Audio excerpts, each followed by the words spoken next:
Merhaba arkadaşlar, yeni bir video ile yine karşınızdayım. Bu videomda ilk kez bir kutu açılımı yapacağım.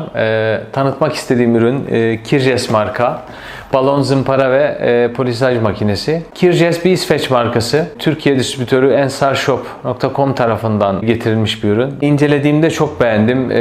Birçok ihtiyacımı görecek bir ürün olarak gördüğüm için size de tanıtma ihtiyacı hissettim. Şimdi birlikte kutuyu açalım. Bu polisaj seti, bunu kenara koyalım. En son açacağız. İngilizce hazırlanmış bir kitapçık. Makine ile ilgili bir DVD ama DVD'nin kendisi yok. Linkini vermiş. İnternetten izleniyor büyük ihtimalle.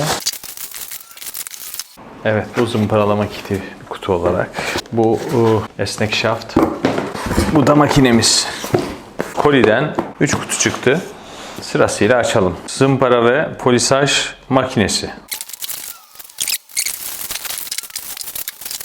Evet arkadaşlar, motorumuz bu. Her iki tarafında da mandren var. Mandrenler sayesinde şaftı belli bir aralıkta olan tüm uçları takabiliyorsunuz. 1,5 ila 10 mm şafta sahip tüm uçlar takılabiliyor. Mandrenin kapasitesi bu. Mandren anahtarları var.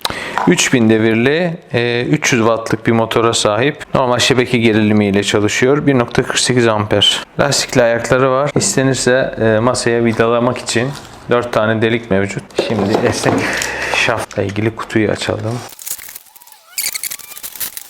Bu mandren de motorun üzerindeki mandrenle aynı mandren ama elde kullanabiliyorsunuz. Avantajı var. Her tarafa çevirebiliyorsunuz. Zımpara kiti. Bu pompa arkadaşlar, zımparaları şişirmek için. Farklı ölçülerde balon zımparalar. Evet, bu sanırım 2 santim çapında bir silindir. Daha geniş 3 cm çapında yaklaşık. Bu daha geniş. Bu da 5 cm sanırım. Ve 2 tane dairesel uç kısmı. Ve bunlara uygun zımpara kitleri, bu minik olanlar için şu şekilde özel olarak imal edilmiş zımparalar. Her bir uç için 3'er tane zımpara var. Bu zımparalar da farklı kalınlıklarda. Ayrıca bir tane alien anahtar. Bu da sanırım cleaning stick diyor. Zımparaların üzerinde biriken tozları temizlemek için kauçuk bazlı zannediyorum bir ürün. Polisaj setini bir açalım. Polisaj setinde neler var? Bir adet oil based wax diyor. Beeswax and linseed oil. Yani keten tohumu yağı ve bal mumu karışımından bir krem var. Bu polisaj için, dairesel olan uç için 3 tane, 2 tanesi bez, bir tanesi daha farklı ve süngerimsi bir malzeme. Bir de yine 3 tane, ikisi bez. O da en büyük silindir için şekilde kullanmak üzere yapılmış. Polisaj setinde de bunlar var arkadaşlar. Balon zımpara çok yerde kullanılacak bir zımpara çeşidi. Özellikle iç bükey yüzeylerde, iç bükey dairesel yüzeylerde. Mesela bir bardağın içini, yüzeyini temizlemek, temiz bir yüzey elde etmek için bu tarz balon zımparalara ihtiyaç vardır. Bu ürünün kullanımı ile ilgili detaylı video çekeceğim.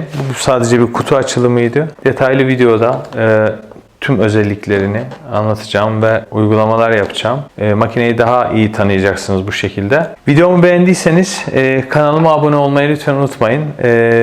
Başka bir videoda görüşmek üzere.